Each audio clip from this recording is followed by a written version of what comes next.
Bakit ko po sinasabing isa sa mastermind si Colonel Garma? Because we already know the facts based on the several resource persons that have testified in this hearing.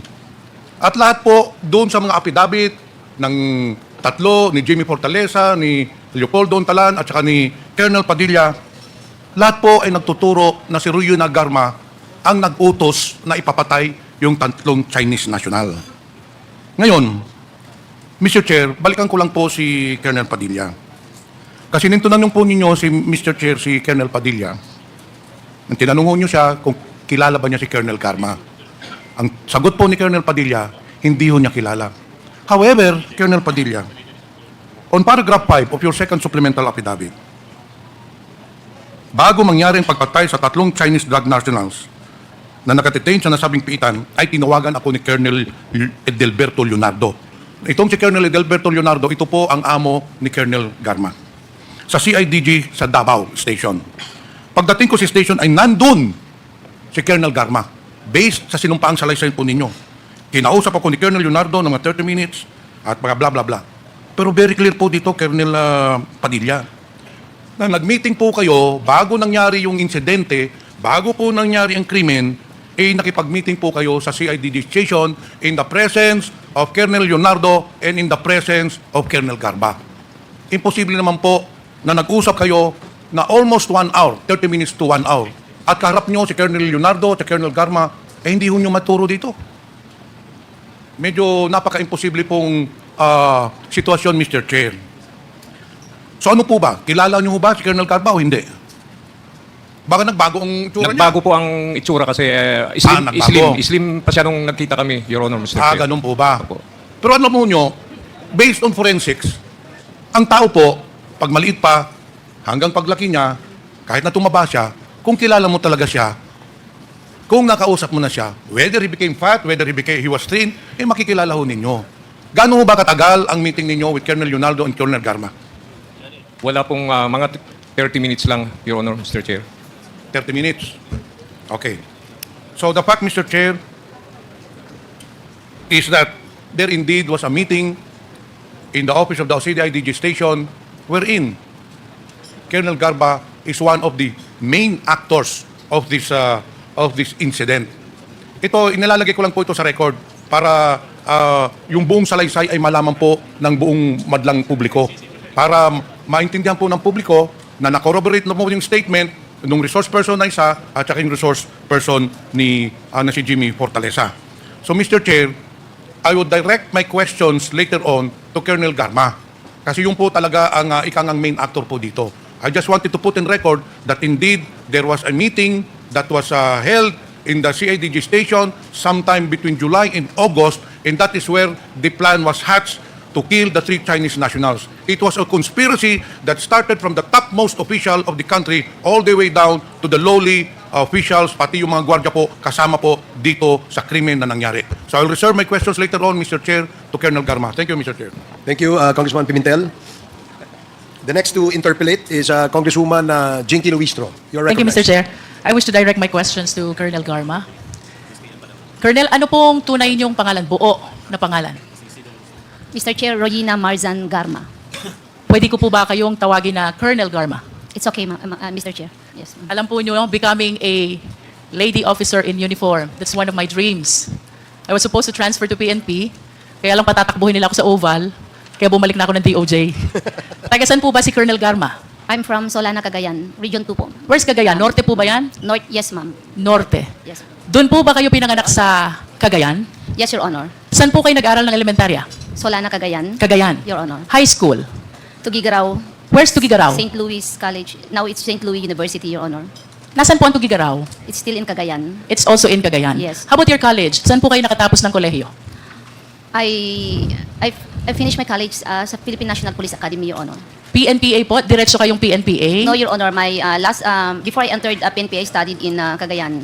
Ano pong una niyong inaral sa Cagayan? AB Mathematics, Your AB Honor. Mathematics. Ano po bang trabaho ng mga graduate ng AB Mathematics?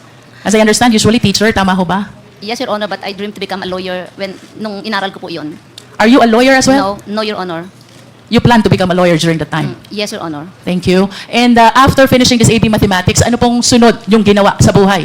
I entered the Philippine National Police Academy in 1995, Your Honor. When is this? 1995. 1995. Pumasok po kayo ng PNPA. Yes, Your And Honor. when did you finish your studies in PNPA? That's April 25 of 1997, Your Honor. 1997. After finishing your studies in PNPA, that is 1997, kayo po ba'y pumasok na agad sa serbisyo sa Philippine National Police? Yes, Your Honor. Yes. And maaari po bang malaman, saan po kayo unang na destino? Okay. We were based in Camp Crame. We were made to choose kung ano pong region ang gusto namin. 3 po ang hiningi sa aming region during the time. So, pinili ko po ang Region 11, Region, I think, 13, and then Region 2 was my last option. Based on my research, Colonel Garma, 1996 to 1998, kayo po ang anti-vice unit head ng Davao. No, Mr. Chair, it's from 1997. So this is 97 to 98. That's October. Yes, and you will agree with me during that time, kakagraduate nyo lang from PNPA. Somehow. Yes, Your Honor. And after this assignment, ano pong sumunod? I was the chief of the women's desk of Davao Saan City. po ito? Davao City Police Office. So ang kasunod po ng assignment nyo as anti-vice unit of Davao is head of women's desk also in Davao. Yes, Your Honor. You confirm. Ano pong kasunod yung assignment dito? And then 2004, I was reassigned sa Camp Crame. I transferred po sa CIDG. So I was based in the main office of CIDG. How come based on my research, kayo daw po'y pauli-uli? Manila CIDG and Davao CIDG. How true is this? Yes, Your Honor. In 2004, I was reassigned to Camp Crame. So change of unit po from PRO, Police Regional Office 11, I was transferred to a National Support Unit, which is the Criminal Investigation Detection Group. If I based may in Camp interrupt, Crame. Colonel Garma, you Your Honor. confirm na 2004 to 2007, for quite some time kayo nasa CIDG Manila and for quite some time nasa CIDG Davao. Tama po ba yun? I Yes, was in that's what you're saying. I was in CIDG Manila until, I think, June of 2005. And then, How about before and after June 2005? Where were you? Seldom po ako bumabalik ng Davao. But at least bumabalik po kayo ng Davao. I cannot recall if I returned, only when I attended the wake of my mother-in-law during that time, Mr. Chair. To proceed, Mr. Chair, after po nitong CIDG assignment nyo, saan po kayo sunod na na-assign? Bumalik po ako ng Davao City Police Office. Ano pong Region taon ito? 11. At sometime, 2009. 2009. You confirm that you were the police admin officer of Davao City? Yes, Your Honor. What happened next after this? Saan po kayo sunod na na-assign? Almost 3 years after, I was assigned as station commander of Sasa Police Station. That's Station 4 of Davao City Police Office, Mr. So you Chair. confirm that 2011 to 2016, kayo po ang station commander ng Sasa, also in Davao? It's not until 2016, Mr. Chair. It's Maybe until, I 2015. think 2014. And from 2014 to 2015, that's Santa Ana Police Station of Davao City Police Office. But So, again, Santa Ana is likewise in Davao. yes, Mr. Chair. And what happened after the Santa Ana Davao assignment? January, I was issued an order to undergo police officers senior executive course. I And was do you ready- confirm, 2016, kayo po ang CIDG director ng Davao Province? No, no. So Your where Honor. were you in 2016? I was undergoing a mandatory training. And Your after the Honor. mandatory training, where did you go? January of 2017, I was designated regional chief of CIDG Region 7, Mr. Chair. Where is Honor. that? Region 7. What Cebu. province is this? Cebu. Cebu. Was there no time during which you were assigned as CIDG director of Davao? Never, Mr. Chair. Okay. And after your assignment as chief of police of Cebu City, no, CIDG director of Cebu City, 2017, saan po kayo sunod na na-assign? Director of Cebu City Police Office.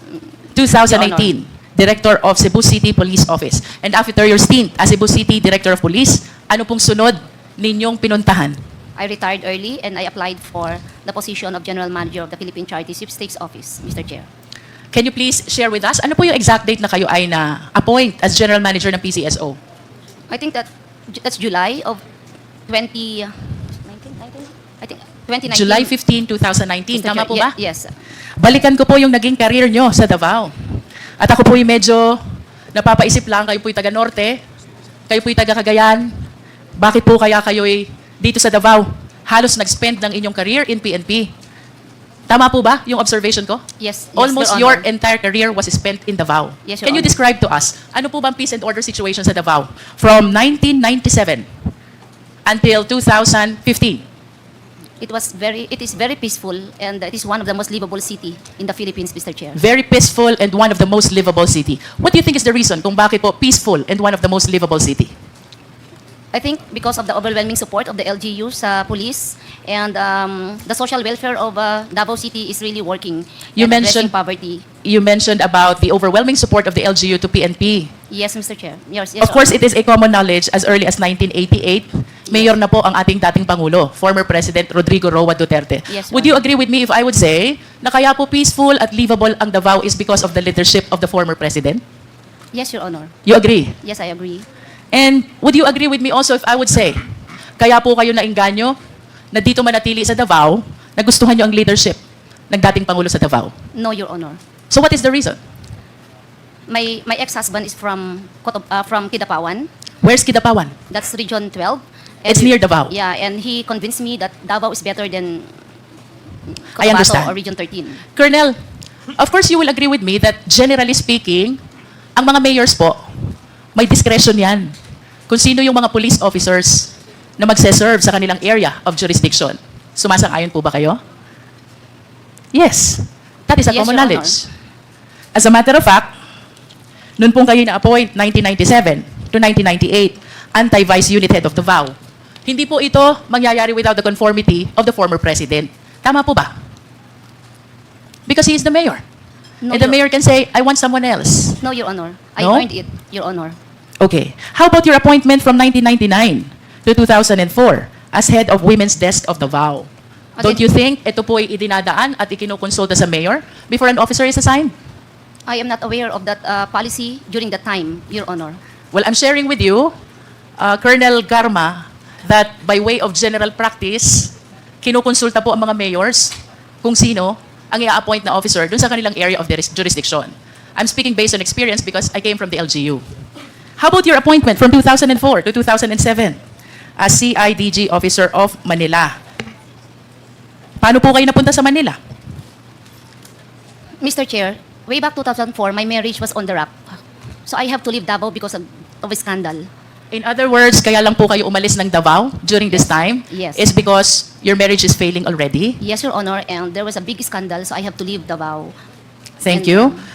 Colonel Garma, how about 2009? You were Davao City Police Admin Officer. Would you agree with me if I would say na hindi po kayo mapupunta dito kung hindi payag ang dating Pangulo?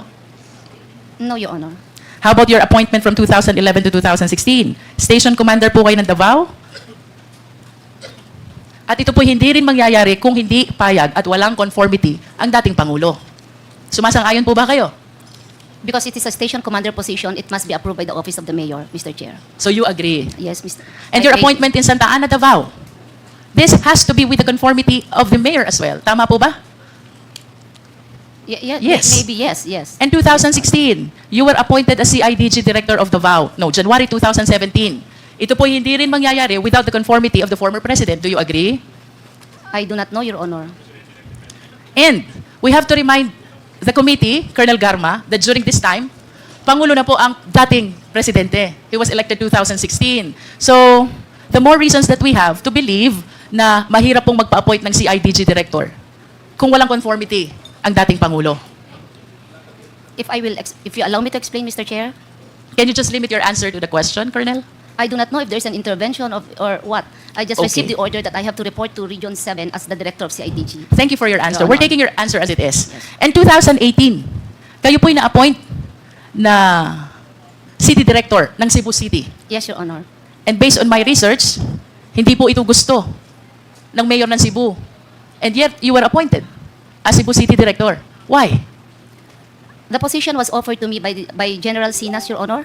And I thought that mas maganda, I will take the opportunity because very seldom po na ang babae sa PNP ay mabigyan po ng ganong posisyon at isang karangalan po na magsilbi as director ng isang syudad na malaki. So yun pong dahilan kung bakit ako napunta dyan because it was offered by General Sinas. Thank you for your answer, Colonel.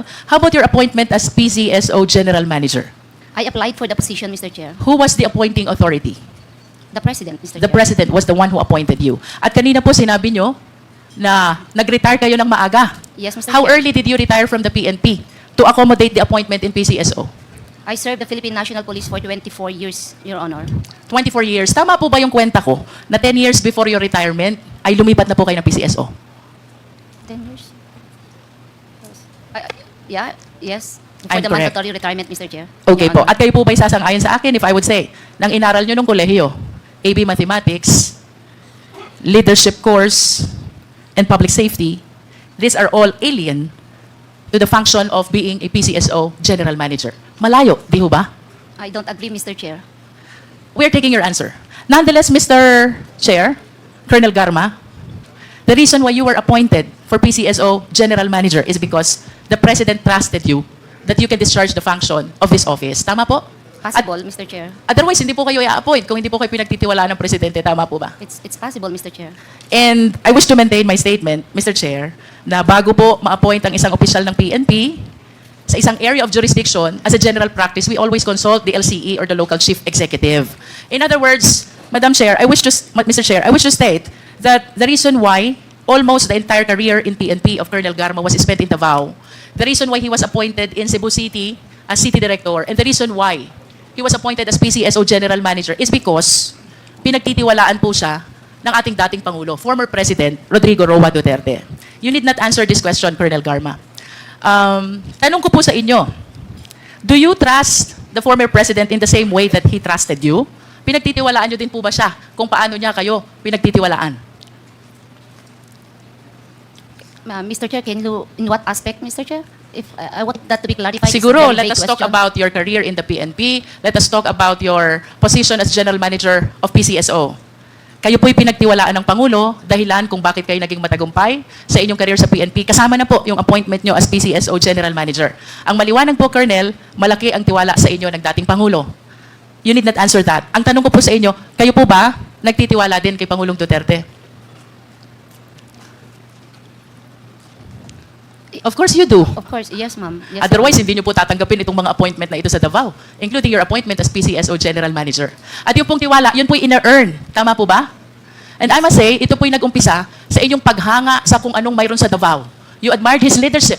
Reason why you believe in the ability, capability of the former President. Tama po ba, Colonel Garma? No, Mr. Chair. Why? You don't believe the President? I believe, but I don't admire. You don't Mr. admire. Chair. Okay, let me correct my terminology. You believe the President because you have seen what he has done already in Davao.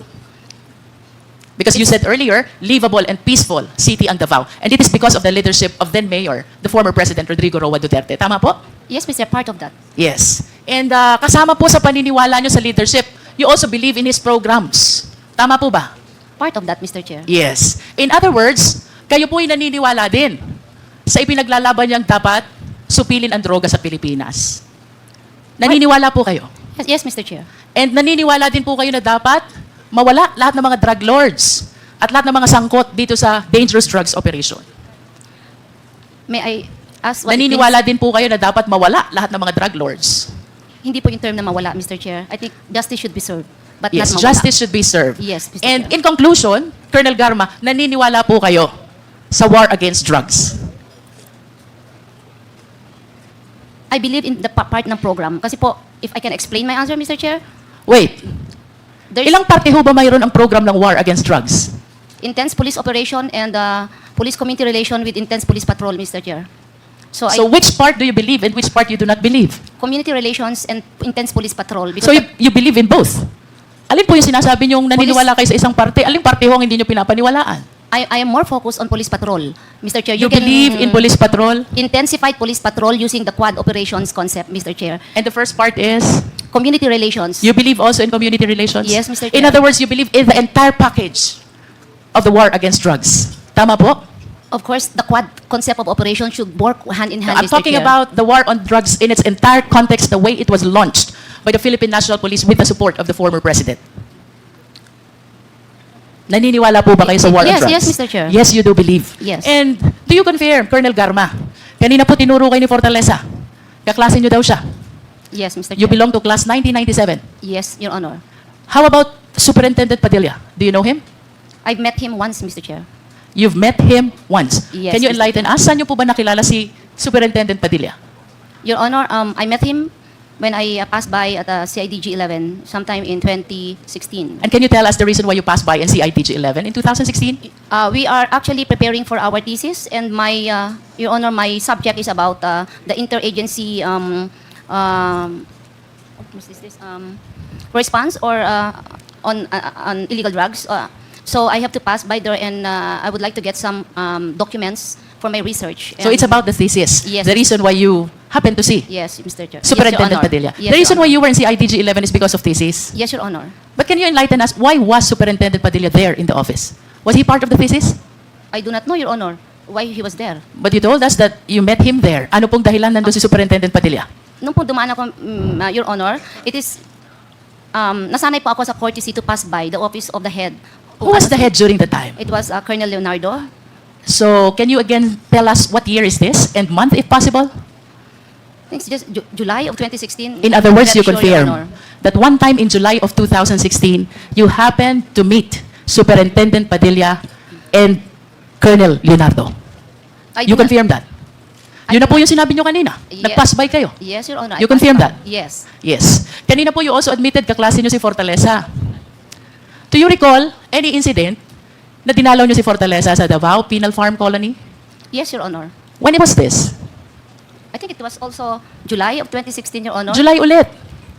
So yun pong pagkikita nyo kay Colonel Leonardo, it was because of your thesis. Yes, Your Honor. How about having called Fortaleza?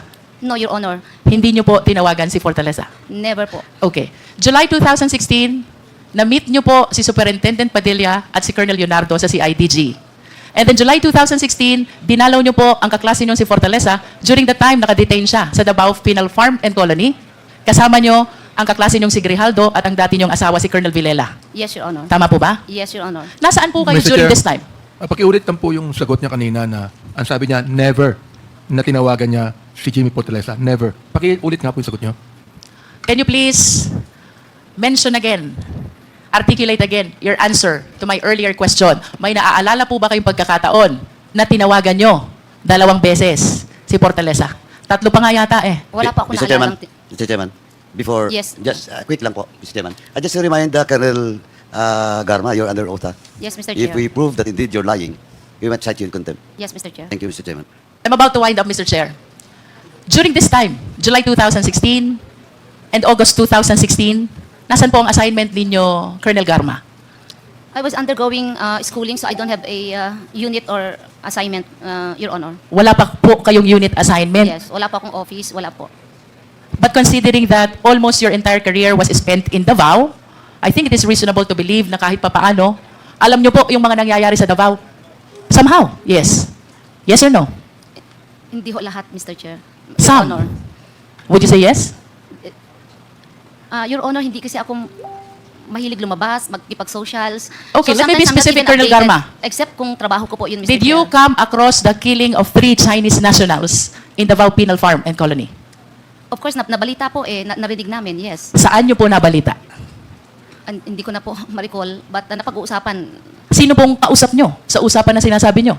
kahit sinong pulis po. Kahit sinong Kasi pulis. it's a Can you big please name case. names? I Sino cannot- po yung mga pulis na nakakausap nyo tungkol sa 3 Chinese nationals na napatay? 3 Chinese drug lords na napatay po sa Davao Penal Farm and Colony. Wala, kahit sinong pulis na magsasabi na, may namatay na Chinese dun sa loob. Oh, really? Sino yun? Ganun lang po. Sabi nyo po, But I ang cannot daming recall. pulis. Can you at least name names? Name a few of them.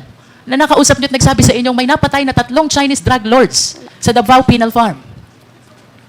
During that time, I was undergoing schooling, Your Honor. So Yes, but probably mga earlier you classmates said, namin. Colonel Garma, that you were aware because pinag-uusapan ninyong mga pulis.